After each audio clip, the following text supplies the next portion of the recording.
dia mbola faly miarabantsika fiangonana indray amin'izao marain'izao manonona amintsika tsirairay avy ny fahasoavana sy ny fiadaran'Andriamanitra iray sy Jesosy Kristy Tompo. Andeha hiomanantsika amin'ny fiderana ny FFPM fahatelo amby telopolo amby zato 133 ny andiny voalohany sy faharoa ary ny FFPM fahaenina amby dimanjato 506.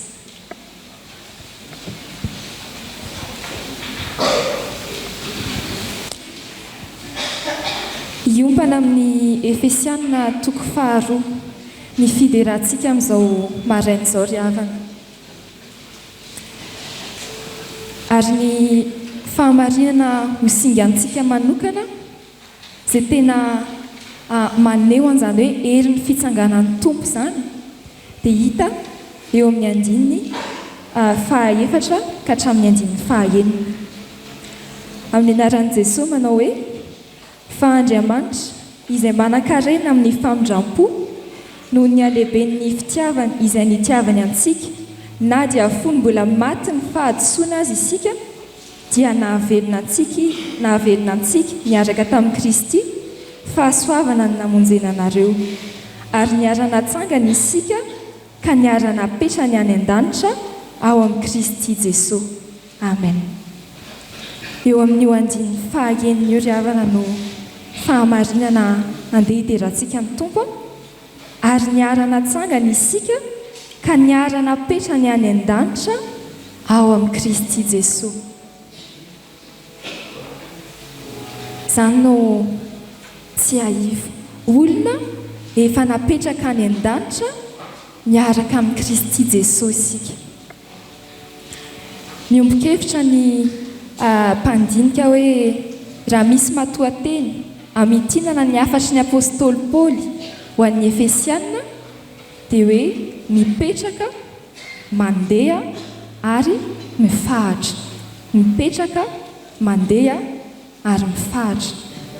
Ilay mipetraka dia hoe niara-napetraka any an-danitra miaraka amin'ny Kristy io. Latsika mbola hideran'Andriamanitra noho ny amin'izany fampianarana izany fahamarinana izany. Deranao zahay iray malalo mankalaza anao. Deranao fa noho ny fahasoavanao no namonjenao anay, noho ny fahasoavanao dia novelominao zahay, na dia mbola maty ny fahotanay, ny fahadisoanay azy tamin'izay nahajentillisanay. Mbola misaotra anao koa zahay fa mbola fahasoavanao no niarahanao nametraka anay any an-danitra miaraka amin'ny Kristy Jesosy. Omeo anay ny isaina izany fitiavan-dehibe hitiavanao anay izany. Omeo anay ny isaina izany mandrakariva hoe vatanay mbola ety an-tany fanofanahanay ankehitriny efa miara-mipetraka amin'ny Kristy any an-danitra. Misaotra mpamonjy eo fanahinao any hitarika anay mandrakariva ho amin'izany fahamarinana izany. Dia rehefa mahatsiaro izay hoe miara-mipetraka aminao any an-danitra, ianao ihany no mbola ampandeha anay mendrika ny fiantsoana izay niantsonao anay. Samy lehilahy sy vehivavy lehibe ahatratra ny fahafenonao Kristy, izany no atakay. Dia ianao ihany Tompo no mbola ampahatsiaro anay fa tsy maintsy mifahatra amin'ny fanangolen'ny devoly zahay, satria tsy maintsy hitolona amin'ny mpanjakan'izao fahamaizinana izao. Soa Tompo, soa fa afaka manantena sy miantehitra amin'ilay herin'ny fitsangananao tamin'ny maty zahay. Dia rainay ianao Jesosy Kristy, ianao rehefa velona mandrakizay rehefa nandresy ny fahafatesana. Amin'ny anaranao Jesosy nanaovana ny vavakay. Amen.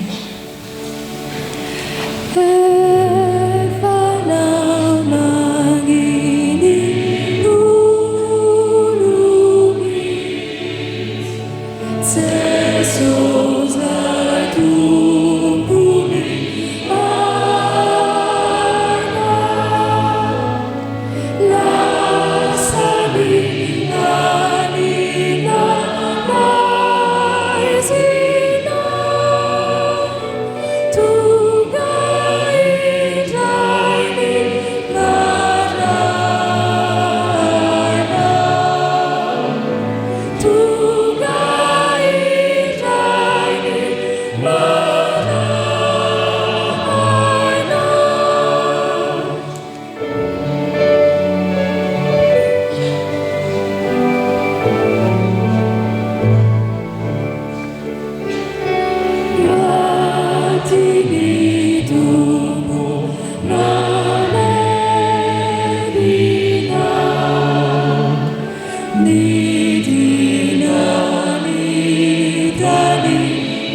dia isika izay niara-napetraka amin'ny Kristy any an-danitra dia izao ny azo ambehizana azy hoe satria efa niara-napetraka amin'ny Kristy any an-danitra dia mifanatry tava amin'ny Kristy, mahita ny Kristy isan'andro isan'ora. Mamy indrindra izany teny izany ry havana, ilay isika mbola hideran'ny Tompo. Tsy mitsahatra ny midera sy mankalaza anao ny fonay mpamonjy eo noho ny famonjena tsy manam-paharoa no tanterahanao ho anay mpino, isaoranay ankalazanay anao izany. Dia mbola tsy mitsahatra ny misaotra anao koa izay ny amin'ny niarahanao nametraka anay any an-danitra miaraka amin'ny Kristy. Dia ankehitriny Tompo, sokafo ny masom-panahinay, ahatakarana izany asa nataonao anay izany, izany asa tsy manam-paharoa izany. Sokafo ny masom-panahinay mba ahitanay anao isan'andro. Dia omeo anay ny saina izany mandrakariva, omeo anay ny ahitanao mamonjy izay alaim-panahy, dia mba anana toko koa izay efa hovonjenao. Omeo anay ny ahitanao mamonjy, omeo anay ny ahitanao Jesosy mamonjy izay manatona an'Andriamanitra amin'ny alalanao. Dia hosahanantona anao mandrakariva izahay amin'ny fahasahina. Omeo anay Tompo ny ahitanao mifona isan'andro ho anay sakaizanao, dia ampahery sy ampionina anay izany. Ary omeo anay Jesosy Kristy ny ahitanao dia anana fahatokiana izahay hitondra eo aminao izay filanay, izay fahasahirananay, dia ho fantatray fa anana famonjena tandrify izahay amin'izay andro mahaory anay. Dia mbola misaotra ny amin'ny nametrahanao anay hiara-mipetraka amin'ny Kristy any an-danitra. Fahasoavan-dehibe izany dia omeo anay ny saina izany mandrakariva. Amin'ny anaranao Jesosy, amen.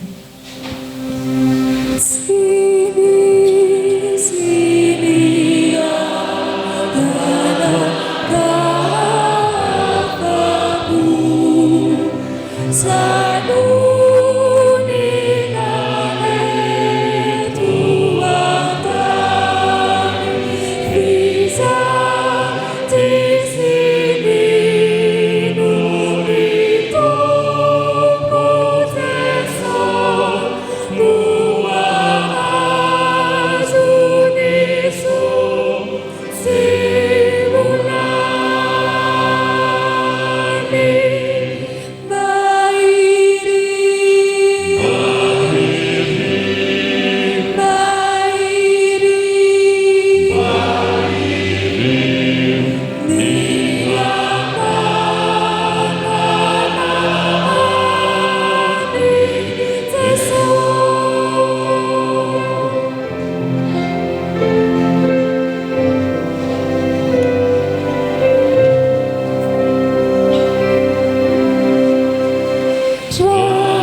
Andriamanitra rehetra ny voninahitra. Amen. Ry havana malala rehetra ao amin'ny tompo izay voaantso ao amin'i Jesosy Kristy, ho aminareo any ny fahasoavan'i Jesosy Kristy tompo, ny fitiavan'Andriamanitra ary ny firaisana avy amin'ny fanahy masina. Amen. Anio Alahady fa 3 Aprily 2022. Alahady faharoa manaraka amin'ny Paska ny anio ry havana, ary mbola hibanjina antsika hatrany an Jesosy Kristy amin'ny ilay loha hevitra manao hoe ny herin'ny fitsanganan'ny tompo, ny herin'ny fitsanganan'ny tompo. Ho fiderana sy fisaorana an'Andriamanitra ry havako dia ataontsika ny salamo fiderana, ny hira fiderana ary ny vavaka fiderana. Andeha hitsangana isika.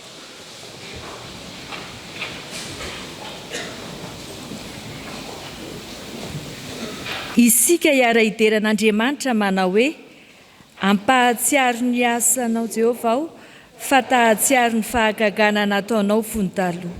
Eny, isanitsana ny asanao rehetra aho ary hevitra ny nataonao. Andriamanitra ô, amin'ny fitoerana masina ny lalanao. Iza no Andriaman-dehibe tahaka an'Andriamanitra? Ianao no Andriamanitra izay manao fahagagana, efa nampahalala ny herina tamin'ny firenena ianao. Navota ny sandrinao ny olonao, dia ntaranaka Jakoba sy Josefa. Amen.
Iombavaka isika ry havako.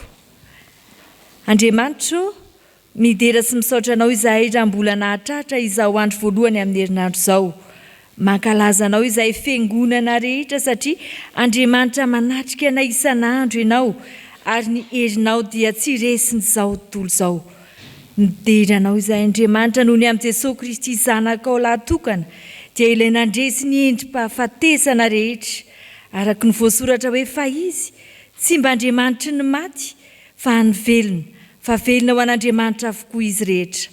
Mideranao izay Andriamanitra noho ny amin'ny fanenao masina izay nampianatra anay, nanolo-tsaina anay ary nitarika anay tamin'ny lafiny maro.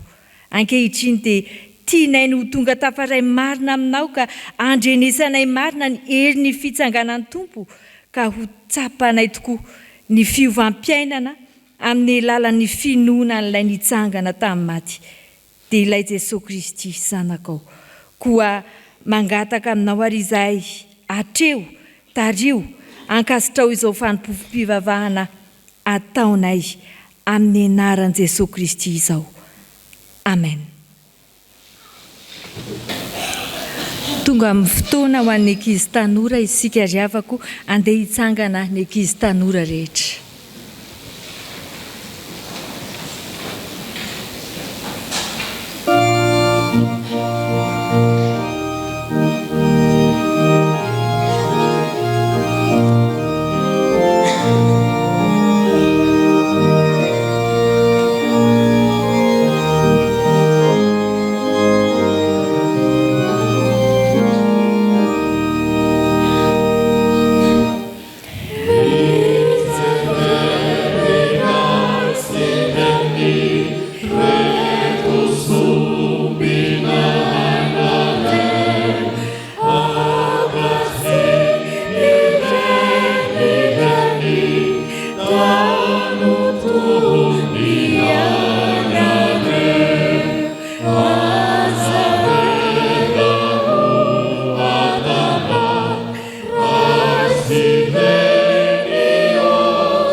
Iombavaka isika.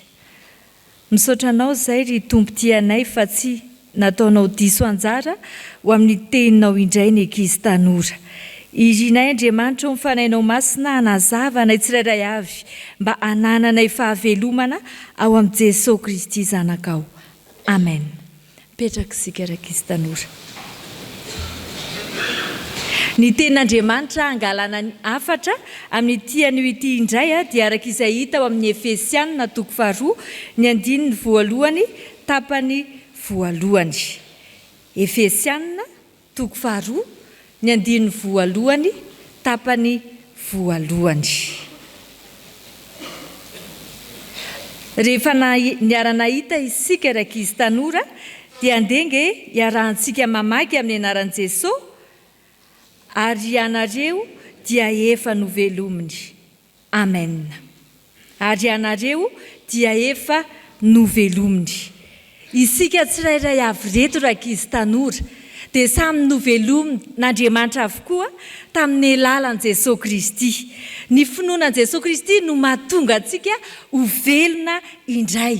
Izany hoe Andriamanitra mamelona ny Andriamanitra ivavahantsika ary Andriamanitra miaro antsika koa ny Andriamanitra ivavahantsika rehefa mino an Jesosy Kristy isika. Nisy lehilahy anaky 3 izay, lehilahy jiosy 3 izay ao amin'ny testameta taloha ry ankizy tanora. Ny anarany dia natao hoe Sadraka, Mesaka ary Abednego. Iza hoe ry ankizy tanora? Tamin'ny andro fahatanjany, izy 3 lahy ireo dia nentina tany amin'ny tanàna Israely iray natao hoe Babilôna. Ka tamin'izay andro nandalovandry tao Babilôna izay dia mpanjaka iray natao hoe Nebokadnezara ry ankizy tanora nanjaka tao. Ity mpanjaka atao hoe Nebokadnezara ity dia mpanjaka tsy mba mino an'Andriamanitra fa nanao sary olona volamena izy izay tena ngeda satria mirefy 3 metatra ny avony 30 metatra ny avony ary 3 metatra ny sakan-drakizy tanora. Rehefa vita n'ity mpanjaka ity sary olona volamena ity dia nampiantso ny olona rehetra izy na ny hafa firazanana io na samy hafa fiteny mba hitokana an'izany sary vongana olona volamena izany. Tao anatin'ireo olona nantson'ireo koa izy 3 lahy ireto. Nanafatra tsara ny mpanjaka hoe rehefa maneno ny feon-java-maneno dia miankohaka amin'io sary olona volamena io avokoa izay olona rehetra teo an-tanàna. Naneno ary rakizy tanora ny feon-java-maneno. Niankohaka avokoa ny olona rehetra. Fa izy 3 lahy reto kosa tsy mba niankohaka. Tsy nety niankohaka tamin'ilay sary vongana satria manompo sampy. Tsy mivavaka amin'Andriamanitra no nataon'ireto olona niankohaka ireto. Tamin'izany anefa rakizy tanora dia nametraka fepetra mafy ny mpanjaka fa izay tsy mety miankohaka amin'io sary olona volamena io dia vonoina alefa ao anaty lafaoro mirehatra afo. Rehefa hita ny mpanjaka ary fa tsy nety niankohaka izy 3 lahy reto dia tezitra mafy ny mpanjaka. Tezitra ny mpanjaka ary nasainy nafanaina impito afito eny tamin'ny hafanany lafaoro ka natsipy tao izy 3 lahy. Rehefa natsipy tao izy 3 lahy rakizy tanora dia gaga ilay mpanjaka. Fa rehefa nitazana avy aty avelany dia tsy olona 3 intsony nitazany fa natazana olona 4 izy. Iza ilay fanefany? Ilay fanefany dia ilay Andriamanitra nivavahan'izy 3 lahy ireto izay niaro azy. Niaro azy tamin'ny afo, niaro azy tamin'ny fahafatesana. Narovan'Andriamanitra izy 3 lahy satria nifikitra mafy tamin'Andriamanitra, tsy mivadika, tsy natahotra izay fandrahoana nataon'ilay mpanjaka hoe ho finoana izay tsy miankohaka. Fa tena nitazona ny finoany rakizy tanora izy 3 lahy reto ka narovan'Andriamanitra. Rehefa nivoaka tao izy 3 lahy dia nametraka didy indray ny mpanjaka ary resy lahatra fa mahery ny Andriamanitra izay nivavahany izy 3 lahy ireto. Ary namoaka didy hoe voasazy mafy izay manao tsinitsinona ny Andriamanitra Isadraka, Mesaka ary Abednego. Rakizy tanora, ay zany isika reto tena arovan'Andriamanitra rehefa mino anazy tanteraka. Ay isika reto tena arovan'Andriamanitra rehefa tsy mivadika amin'Andriamanitra. Maro ny karazana lafaoro izay mitranga eny amin'ny fiainantsika eny. Fa rehefa mitazona mafy ny finoanan' Jesosy Kristy isika, Jesosy miaro antsika amin'ny fahafatesana. Tsarovy ary fa isika ireto ianareo dia efa novelomin'Andriamanitra tao amin'ny Jesosy Kristy ihany koa. Andengy rakizy tanora iarahantsika mamerina ilay ten'Andriamanitra teo hoe ao amin'ny Efesiana 2:1 tapany 1 amin'ny anaran'i Jesosy ary ianareo dia efa novelominy. Amen. Hivavaka isika. Misaotra anao izay Jesosy fa novelominao. Ampio ary izahay ahitazona ny finoananao marina malonan'izay karazana lafaoro maimay mety mandalo eo amin'ny fiainanay mba hahafahanay ho velona mandrakizay miaraka aminao Jesosy Kristy. Amen.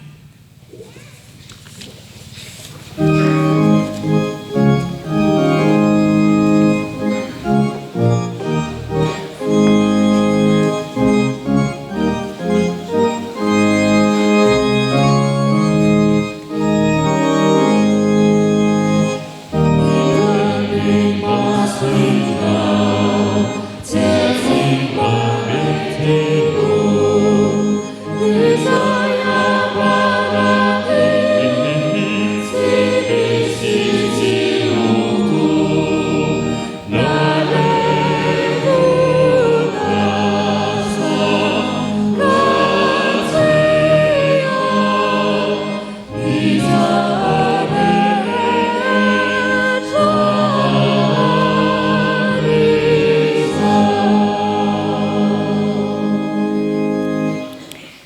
Hivavaka misaotra Tompo fa noho ny herin'ny fitsangananao dia afaka manana anjara maka ny soratra masina izay androany. Ny fanahy masina anie hitarika anay amin'izany sy omba ny mpanomponao izay hanambarany afatrao ary koa hanokatra ny fon'ireo vahoakanao mba hitoeran'ny teninao. Amin'ny anaran'i Jesosy. Amen. Hiaraka maky sy hihain'ny soratra masina isika ao amin'ny fanekena taloha, bokin'ny Eksôdôsy, Eksôdôsy 7:1 ka hatramin'ny 9. Rehefa hita dia vakiana amin'ny anaran'ny Tompo. Ary Mosesy ny andro ny ondry amanosy ny Jetro rafozany mpisorona tao Midiana dia nitondra ny ondry amanosy tany ankoatry ny efitra ka nankany Horeba tendrombohitr'Andriamanitra. Ary ilay anjelin'i Jehovah niseho taminy teo anaty lelafo teo amin'ny roimemy anankiray dia nijery izy ka indro ny rehitrafo ny roimemy kanefa tsy nahalevonana. Ary hoy Mosesy, hivily kely aho ka izaho io fahitana lehibe io afantarako izay tsy ahalevonany roimemy. Ary fahitan'i Jehovah fa nivily izay izy dia niantso azy tao vovoan'ny roimemy Andriamanitra ka nanao hoe, ry Mosesy, ry Mosesy, dia hoy izy, ty aho. Ary hoy izy, aza manakaiky aty, esoro ny kapanao amin'ny tongotrao, fa tanymaso no hijanonanao io. Dia hoy koa izy, izao no Andriamanitry ny razanao dia Andriamanitry Abrahama sy Andriamanitry Isaka ary Andriamanitry Jakoba.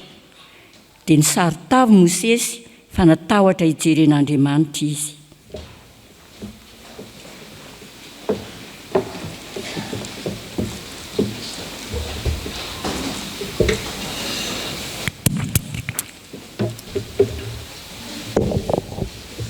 Hotoizantsika ny famakiana ny soratra masina ao amin'ny fanekena vaovao. Filazantsara araka ny Lioka. Lioka 2:20. Andininy 7:20 ka hatramin'ny 7:70. Ary hofaranantsika ny famakiana ny soratra masina ao amin'ny epistily ho an'ny Efesianina. Efesianina 2:2. Andininy 1 ka hatramin'ny 7.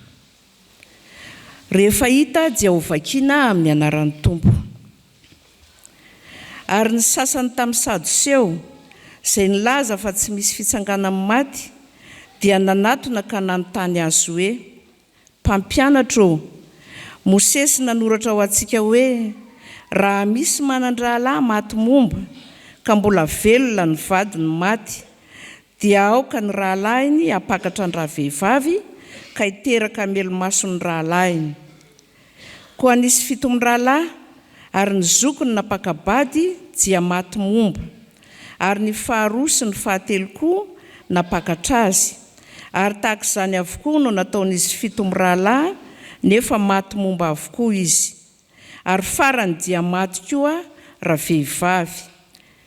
Koa amin'ny fitsangana maty ho vadin'izy moa rahavehivavy, fa samy efa nanambady azy avokoa izy 7 rahalahy.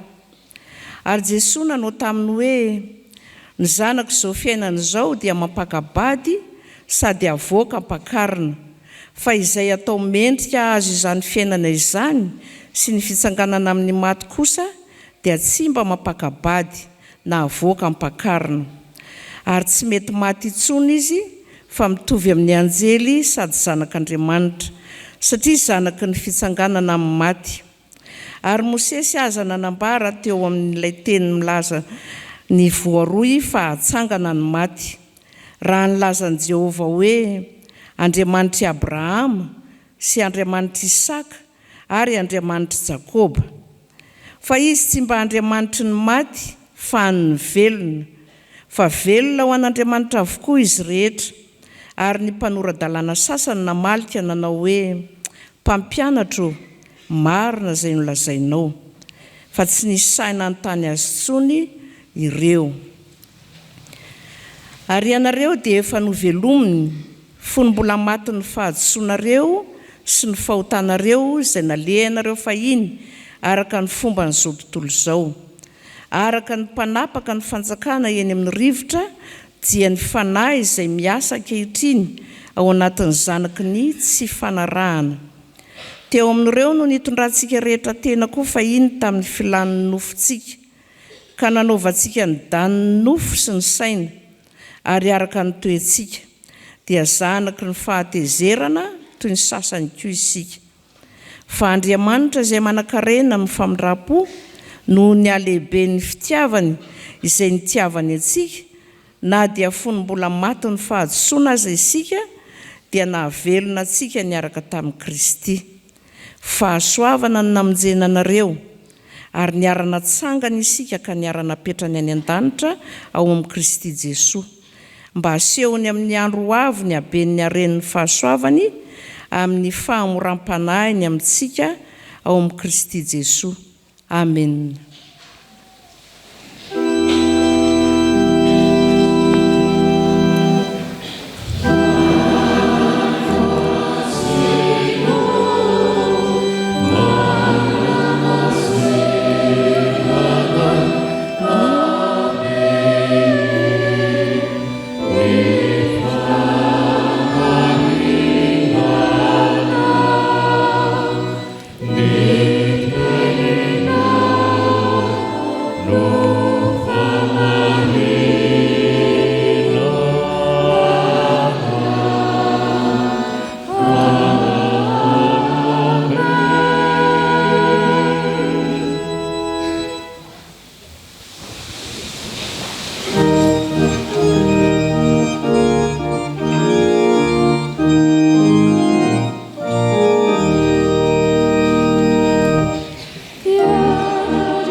Mbola hitombo ao anatinareo lalandavana iriavana ny fahasoavana sy ny fiadanana avy amin'ny fahalalana tsara an'Andriamanitra sy Jesosy Kristy ilay niantso sy ny fidy antsika.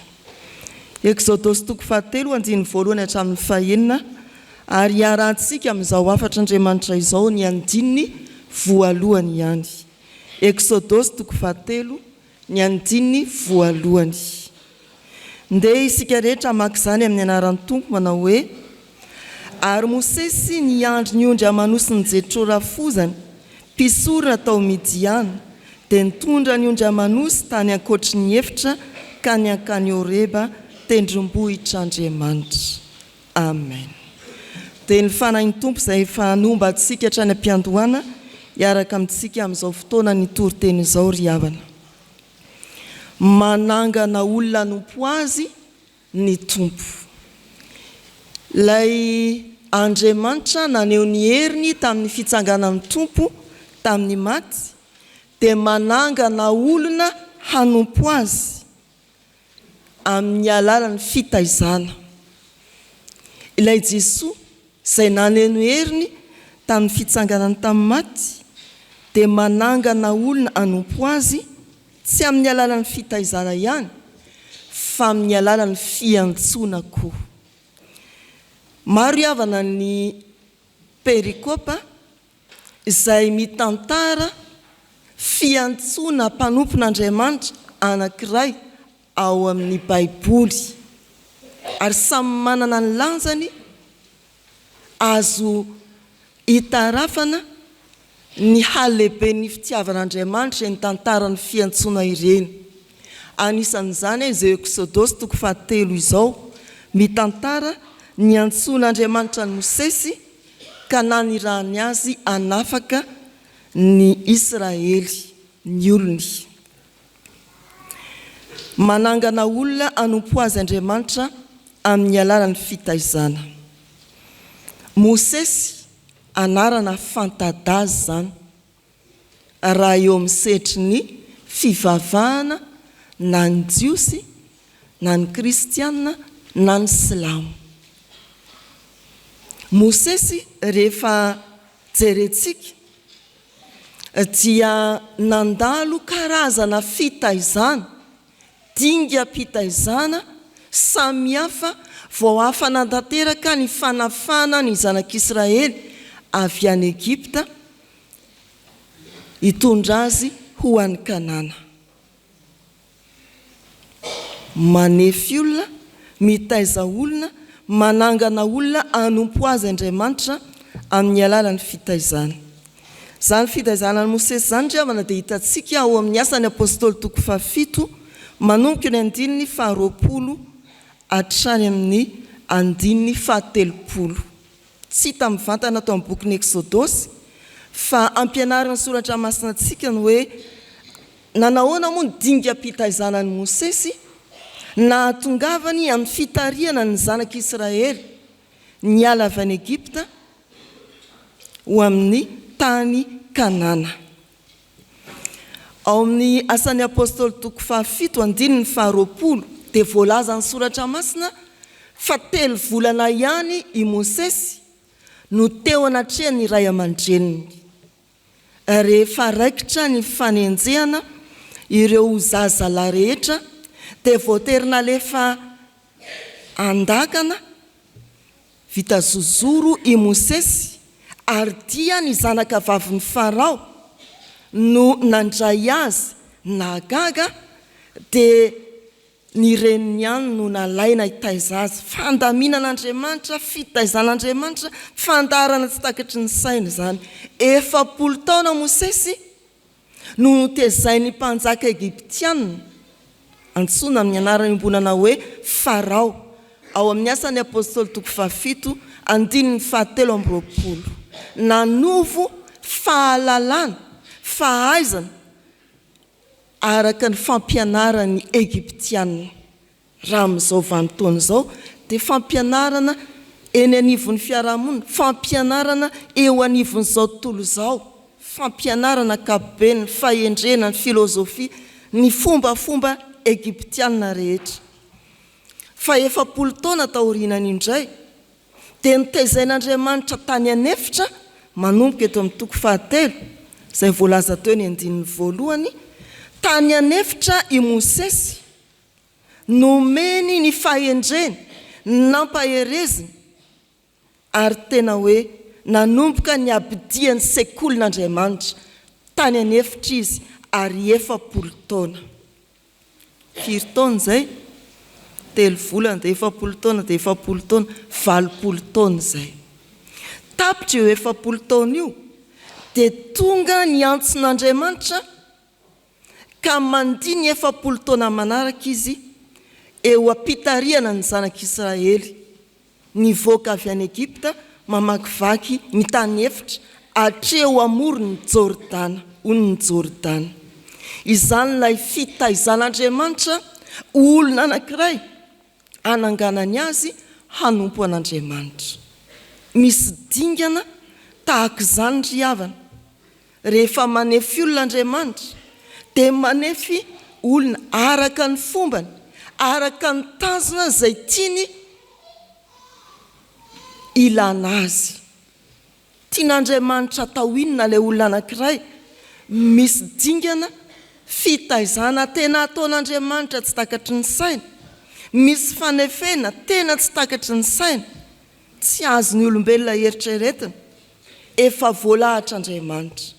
3 volana teo amin'ny ray aman-dreny, 40 taona tao amin'ny Farao, 40 taona tany anefitra, 40 taona teo amin'ny fanompoana.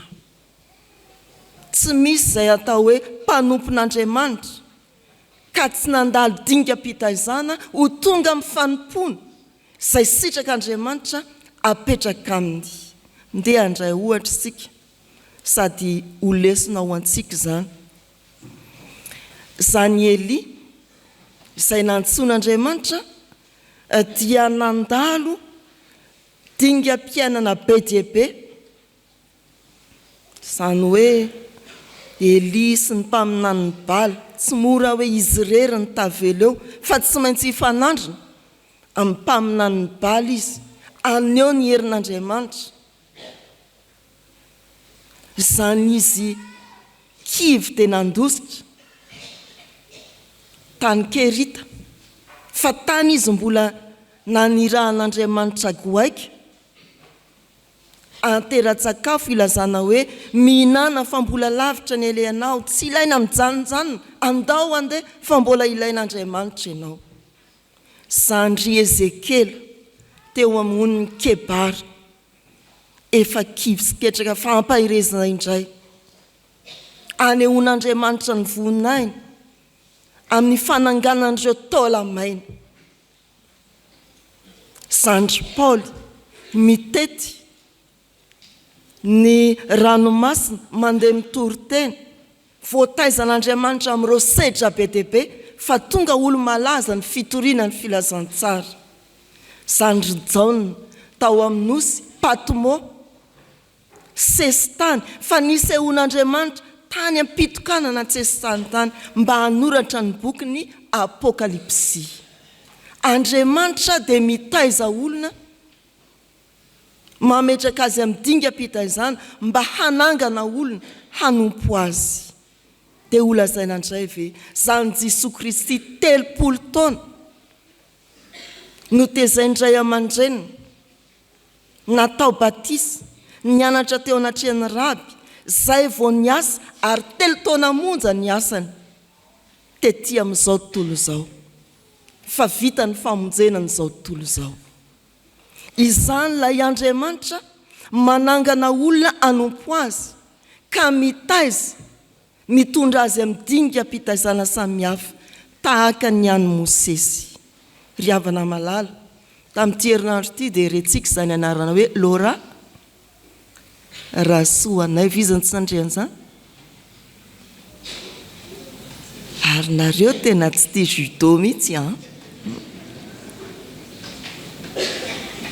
Raha mba nanontanina izy dia hoe fa ahoana tsara ny dinganao e. Zany na mpianateny na nazatra tena manokana fa tsy mba nanana mpanazatra.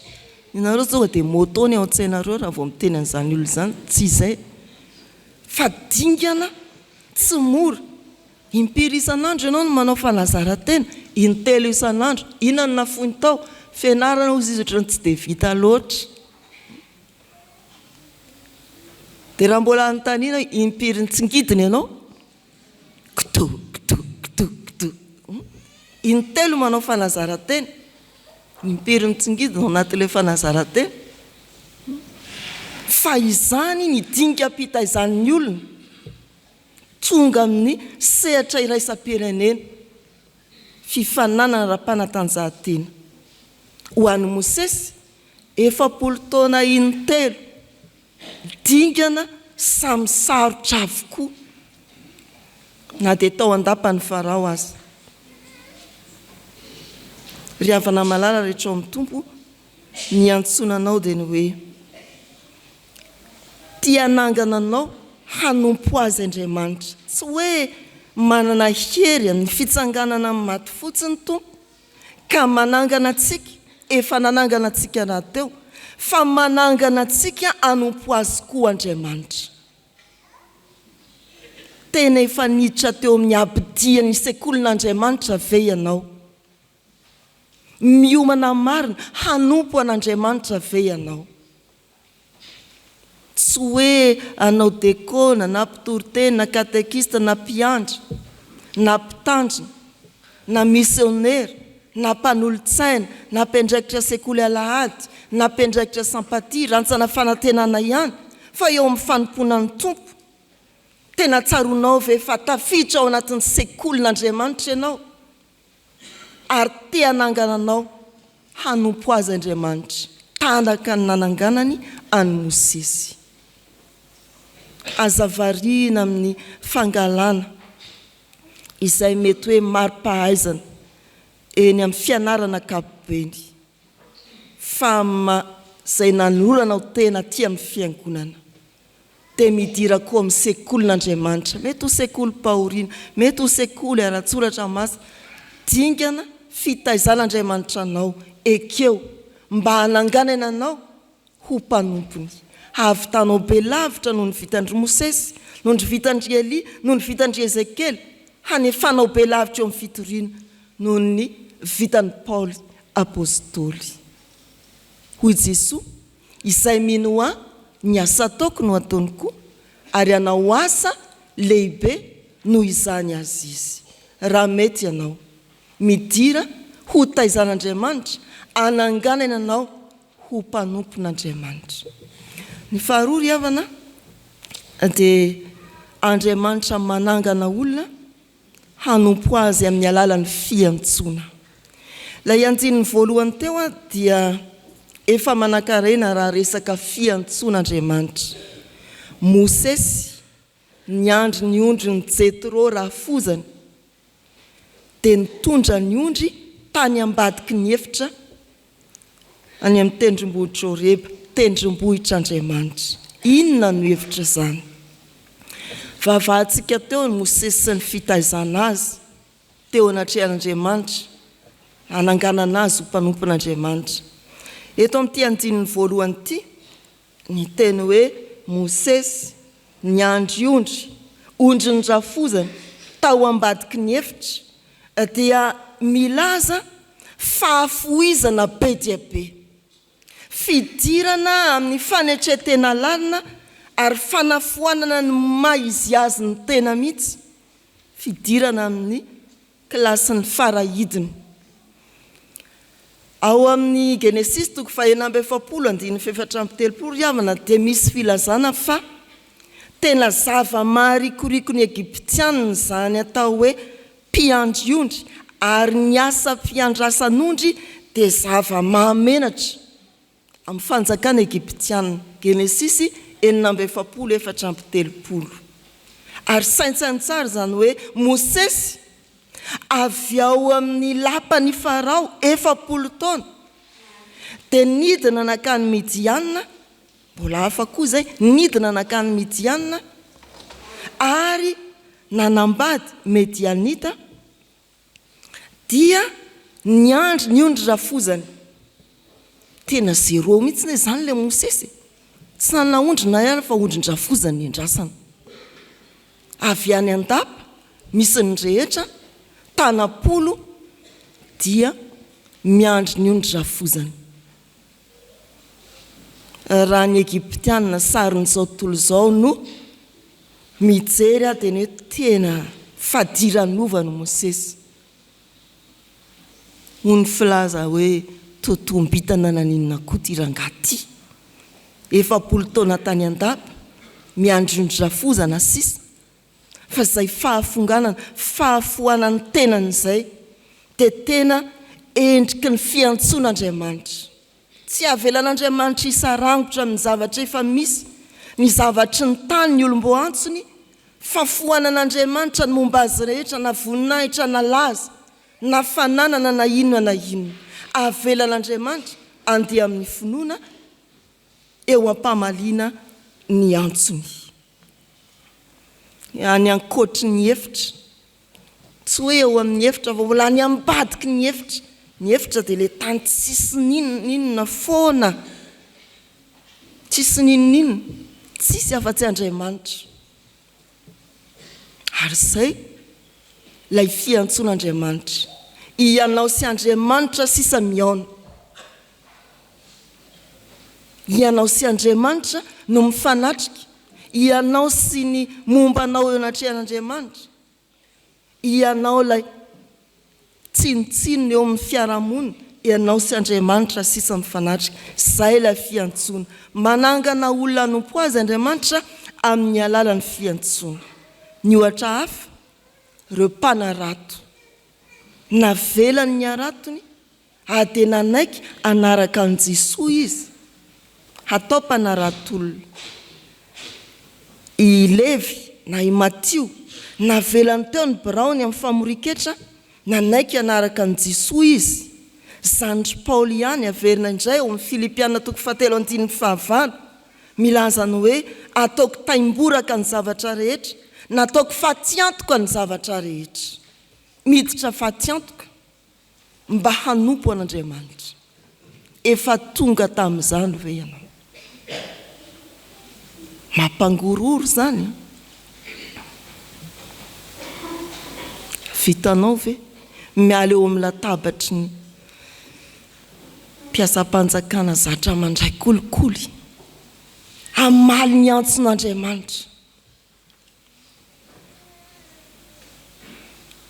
anao veloma ny fahazana mandray vola tsy marina,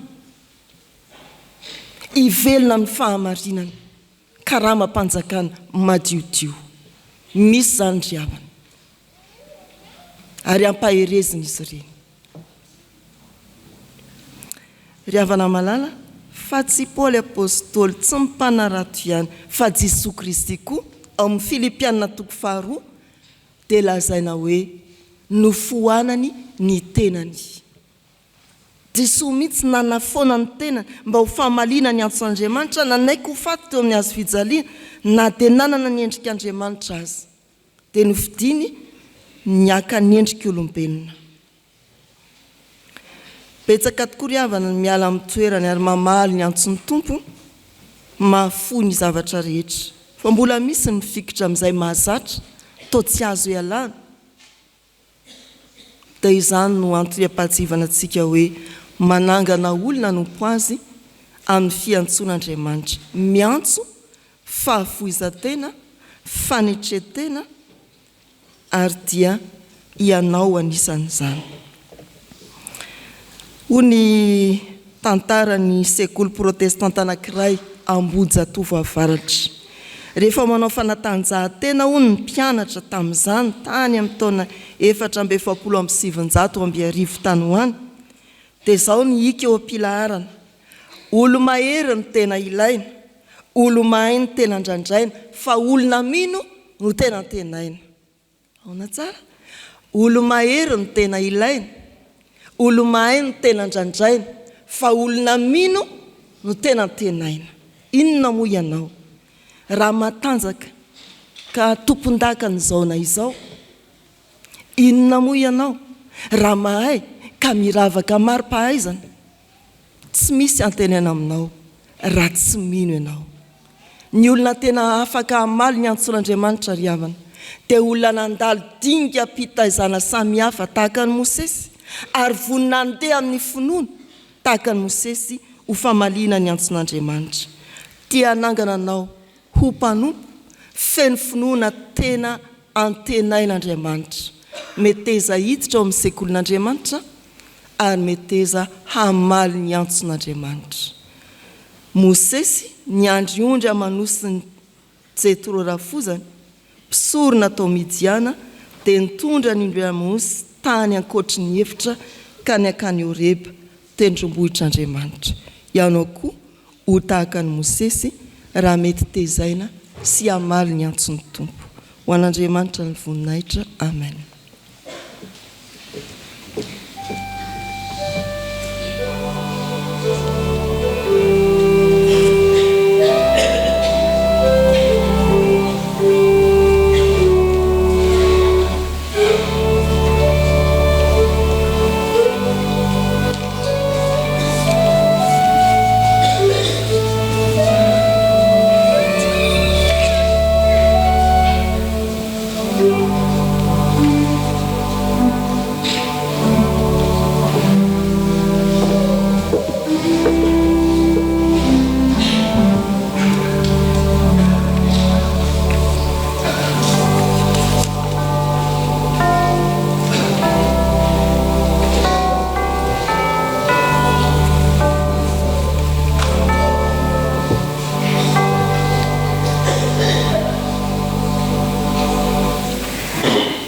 Andeha hivavaka isika ry havako.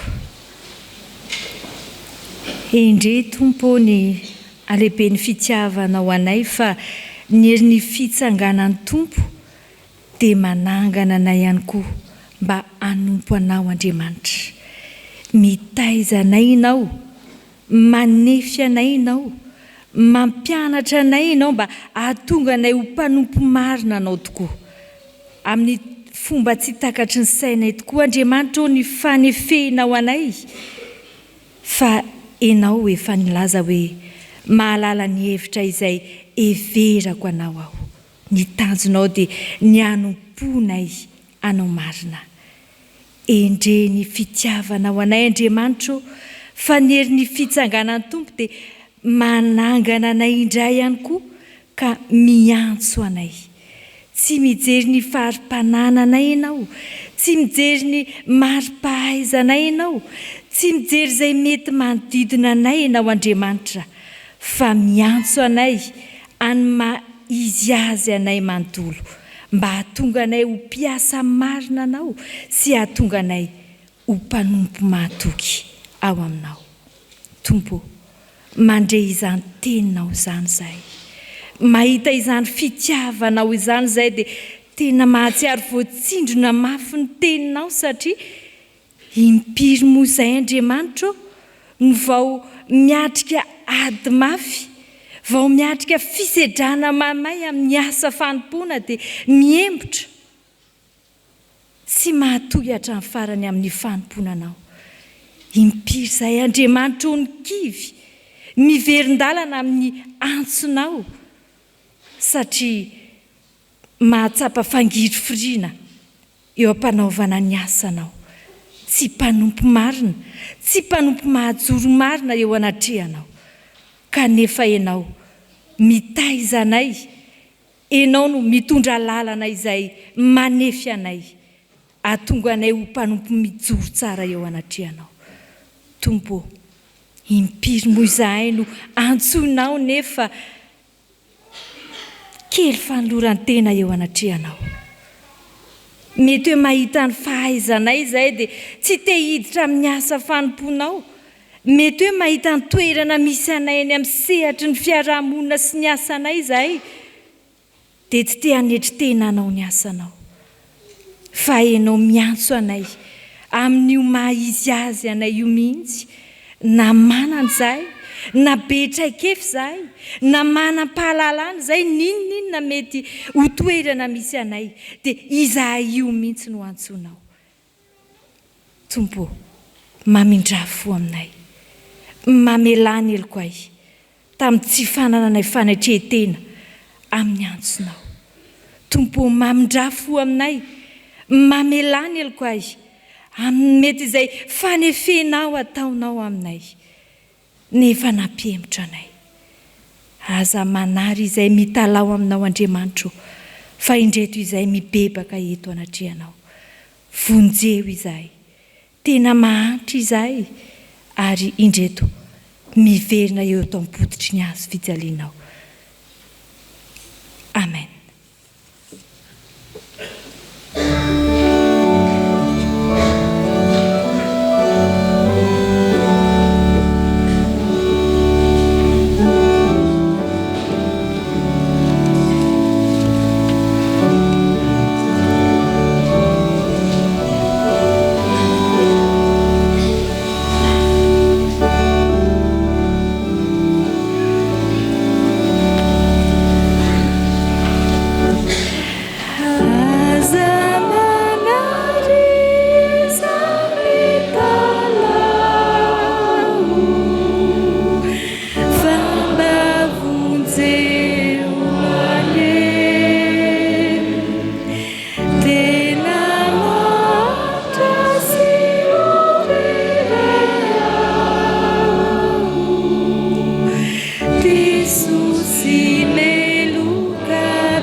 Ry havana malala rehetra ao amin'ny tompo, ny Andriamanitra ivavahantsika dia tsy mba olona, tsy mahay mitahiry ny fahatezerana ao anatiny izy, ry havako malala. ka andeha raiso am-pifaliana eo am-pitsanganana ny teny sy ho famelan-kely koa izay omeny tompo atsika.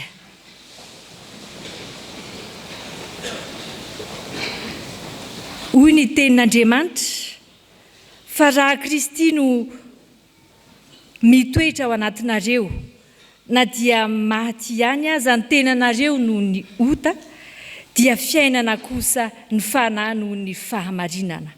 Ary raha ny fanahy izay nanangana an Jesosy tamin'ny maty no mitoetra ao anatinareo dia izay nanangana an Kristy Jesosy tamin'ny maty no amelona ny tenanareo mety maty amin'ny fanahy izay mitoetra ao anatinareo. Ambara-riavana fa voavelany eloko areo noho ny anarany masina. Aleloia. Miderany tompo. Sambatra ny velany elo. Sambatra ny olona izay tsy sain'ny Jehovah eloko ary tsy misy fitaka amin'ny fanainy. Amen.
Riavana malala, ny olona izay voavela eloko dia samy manambara ny finoany tokoa eo anatrehan'ny tompo.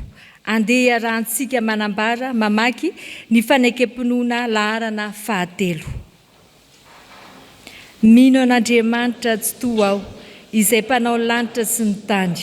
Andriamanitra dia fanahy, Andriamanitra dia fitiavana. Andriamanitra dia manjaka hatramin'ny taloha indrindra ka ho mandrakizay. Andriamanitra dia mampiseho ny fitiavany antsika, fa fonom-bolam-panota isika dia maty hamonjy antsika Kristy. Mino an Jesosy Kristy zanalay tokana tompontsika aho. Tonga izy hitady sy hamonjy ny fery, izy ny lalana sy fahamarinana ary fiainana. Izy dia tsy miovomaly sy anio ary mandrakizay. Mino fanahy masina aho, izy manambara ny fanahintsika, fa zanak'Andriamanitra isika. Fanahy iray ny anaovana batisantsika rehetra ho tena iray. Ny fandresena izay ety mandresy izao tontolo izao dia ny finoantsika. Tompo, ampitombohy ny finoanay. Amen.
dia tsika riavana iombona atao anatin'izao vavaka fangatahana izao hivavakitsika. Tompo tianay io fantatray fandriamanitra velona ianao ary misitraka izany fahavelomanao izany izahay vahoakanao. Indreto izahay ilay efa ao anatin'ny sekolinao Andriamanitra tefenao, ary indreto koa izahay ilay efa namaly ny antsonao ho mpanompo mahatoky amin'ny asanao. Ankehitriny Tompo dia manantona anao amin'ny fofeno finoana sy fanantenana tanteraka izahay. Indreto ihany koa manantona anao io tapotry ny azo fijalianao Jesosy Kristy ka ametraka ny fiainanay rehetra eo am-pelantananao. Mitondra ambavaka ary izahay ho amin'ny fiainam-pirenenay Andriamanitra izay hitanao miariary aminao ny fiainan'ny vahoaka rehetra ao anatin'ny fahasahiranana, ao anatin'ny rotorotom-piainana maro samihafa. Any ka tsy tafatraka intsony mibanjina ny fahasoavanao Andriamanitra ny vahoaka malagasy fa variana mitady ny anio mba ho anio ihany. Andriamanitra, mamindrafo amin'ny firenenay ka ataovy lavitry ny fahasahiranana ny vahoakanao mba hibanjina ny fahavelomanao ihany koa. Ary ireo mpitondranay mba tena ho mpitondra marina tokoa amin'ny zavatra rehetra, marina mahatoky amin'ny ataon-drehetra, mba ho mpitondra mino sy mivavaka aminao Jesosy Kristy amin'ny fiainan-drehetra. Entinay ambavaka eto anatrehanao Andriamanitra ny fiainan'ny fiangonanao ihany koa dia ny Fjkm izany. Vina iray no tratrarinay dia ny hamoty filazantsara eto Madagasikara ho filazantsara anovan'ny tantara. Ny fombanao Andriamanitra no angatahanay fa kely ery ihany zahay raha tsy ary tsy ahefa na inona na inona raha tsy tantaninao. Ome hery sy tanjaka ary ireo mpitondra fiangonana rehetra ary ampaherezo amin'ny asa rehetra mba hamitana ny iraka ao Andriamanitra amin'ny olona. Ao anatin'izany ihany koa Tompo, tsy hainay tsy hitondra ambavaka manokana ny mpitandrina sy ny ankohonana izay nomenao anay atao amin'izao fitandremana isotry fitiavana izao mba hamelona ny fanahinay ary hitondranay amin'ny lala mahitsy izay lalanao Andriamanitra. Arovy izy ireo Tompo, tolory ny fahasalamana, tolory hery sy tanjaka avy aminao, ampaherezo mandrakariva amin'ny fisedrana sy ny fitsapana maro samihafa izay lalovan'ny mpanomponao Andriamanitra. Ataovy marina amin'izy ireo ny hoe tsy miasa rery izy ireo, tsy miady rery fa ianao Andriamanitra momba azy. Izay kristianina tsirairay avy reto koa, amafiso ny finoanay Andriamanitra manoloana ny fizahan-toetra maro izay ombanay. Efa niteny taminay ianao fa mandalo an'izany finoanay tsirairay avy. Dia amafiso ny finoanay tsy ho kely finoana izahay manoloana ny fitsapana izay lalovanay. Fa mba ho mpanompo mahatoky ahajoro atoro ny filazantsaranao Jesosy Kristy, indrindra ahajoro vavolombelona fa velona miaraka aminao ihany koa. Manana ny fikasanay tsara ato am-ponay izahay Tompo. Manana ny fiainanay manokana izahay Tompo. Manana ny adinay manokana izahay Tompo. Izay tena tianay ho tononona manokana aminao Andriamanitra. Ka mihaino ny vavakay mangina, sokafo ny fonao Andriamanitra, ka mihaino anay.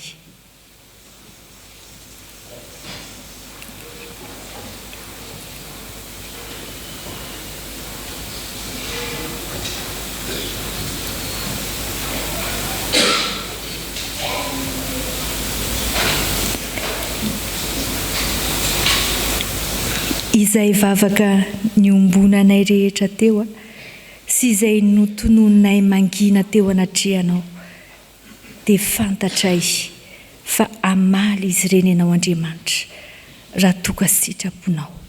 Ary sitraka indrindra ny manatambatra izany amin'ilay vavaka tsara nampianarin'i Jesosy Kristy anay manao hoe: Raina eo izay ny an-danitra, ho amasinana eny anaranao, ho tonga eny fanjakanao, atao any sitraponao ety tany takiny any an-danitra. Omeo anay an'io izay nasaza ho anay, ary mamelana eloko ay tahaka namelana izay meloko taminay. Aza mitondra anay ho amin'ny fakapanahy, fa manafahanay amin'ny ratsy. Anao ny fanjakana sy ny hery ary voninahitra mandrakizay. Amen. dia isaorana riavana ny mpitantsoratra ny amin'ny nanolorany ny tsara ho fantatra ho an'ny asan'ny fiangonana. Hoy ny soratra masina, ary Jehovah-Andriamanitra nanao hoe tsy tsara raha irery raha lehilahy dia navaoko vady sahaza ho azy izy. Itodikely aloha vadinao izy ianao zany mbola tio Zay ijoroneto ry havana dia ny fitarihan-dalana antsika iroso amin'ny fanamasinana sy fitsofan-drano fanambadiana ho an'ireo tokantrano efa niorina ka tsy mbola nahatanteraka an'izany. Fiainantsika fiangonana ny manolotra ny datin'ny sabotsy mialoha ny pentekosta anatotosana izany mariazy ny tokantrano efa niorina izany. Amin'ity taona 2024 ity dia ny sabotsy fa 17 ny volana me ho avy zao io daty fanentanantsika ny amin'ny mariazy ny tokantrano efa niorina io. Ny mariazy ry havana ho antsika zanak'Andriamanitra dia atao mba ho fisaorana sy fankasitrahana an'Andriamanitra ny karakara ny nahatongavantsika tao atokantrano tao amin'ny fanambadiana. Ianao aza mieritreritra eny anay tsy vadinamboarina fa vadinamboarin'Andriamanitra avokoa ny vady ho antsika kristianina. Anaovako vady sahaza ho azy izy. Ary izay tsy tokony hatafandromandry antsika kristianina irosa amin'ny fanamasinana fanambadiana ka hitondra ny tokantranontsika tsiraray avy isam-baravarana eo anatrehan'Andriamanitra mba ho amasinina sy ho tsofin-drano. Voalohany isaoran'Andriamanitra ilay nanome vady sahaza, ary ny faharoa voalaza teo ho amasinina sy ho tsofin-drano. Tena banga ny fiainatokantranontsika zanak'Andriamanitra raha toka tsy nankasitraka ny tompo hijoro vavolombelona teo amin'ny altarany amin'izany isika. Tena banga atao hoe tsinitsinina fanorenam-panambadintsika zanak'Andriamanitra raha milahatra amin'ireo mpanambady eny amin'ny fiarahamonina ihany isika fa tsy mba naka ny Tsodrano na ny fanamasinana tetỳ amin'ny altara. Koa izany no ampatsivina antsika zanak'Andriamanitra indray mba tsy salasala amin'izany asa fijoroana vavolombelona izany. Ho amasinina, ho tsofin-drano ny fanambadianao ary saotra an'Andriamanitra ianao fa tena nomeny vady ary vady sahaza. 17 me ny fotoana ny fanamasinana, izao no antso raha sitrapon'Andriamanitra dia amin'ny heriny anio aoriny ny akatoko ny fandraisana ny mpandray fanasany tompo na katekomenina vonina iroso no handray ny dinidinika amin'ny mpitandrina. 30 me aorina ny akatoko ny fandraisana dia miaona amin'ny mpitandrina isika tokantrano mbola tsy vita fanamasinana fanambadiana andray ny dinidinika rehetra. Aorin'io amin'ny elanelanandro dia misy ny fiofanana voalohany talata 2 me amin'ny 9 maraina. Ny fiantsoana voalohany kosa ho an'ireo iroso amin'izany dia ny 7 me, fiantsoana faharoa 14 me, fiantsoana fahatelo 20 me. Dia hoy ny soratra masina ry havana amin'ny Filipiana 2:17 manao hoe amin'ny anaran'ny Tompo, Andriamanitra no miasa ao anatinareo na ny fikasana na ny fanaovana ahatanteraka ny sitrapony. Noho izay lazaiko dia omeny Tompo fahazavan-tsaina ianareo.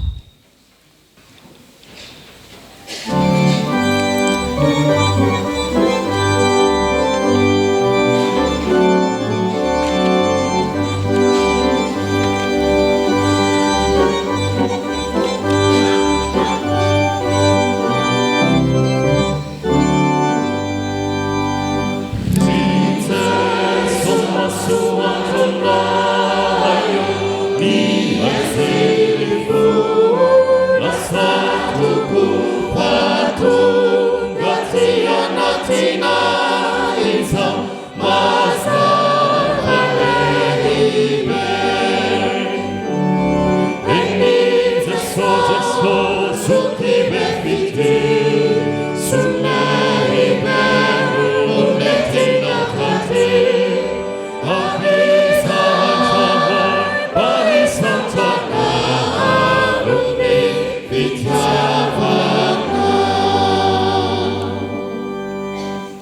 raisoa amin'ny fahatokiana ny Tsodrano atolotra amin'ny anaran'ny Tompo.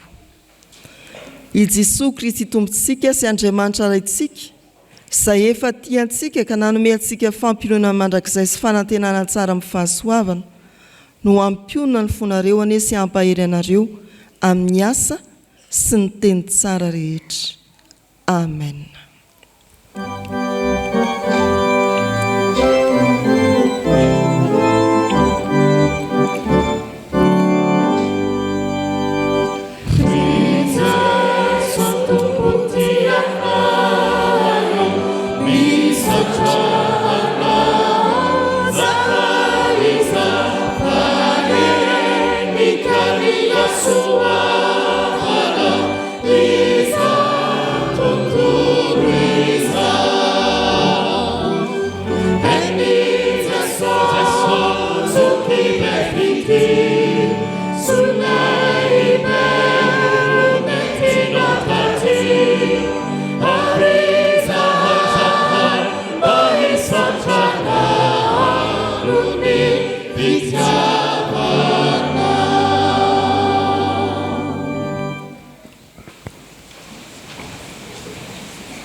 Ho an'Andriamanitra irery ihany ny voninahitra, amin'ny anaran'ny Ray sy ny Zanaka ary ny fanahy masina.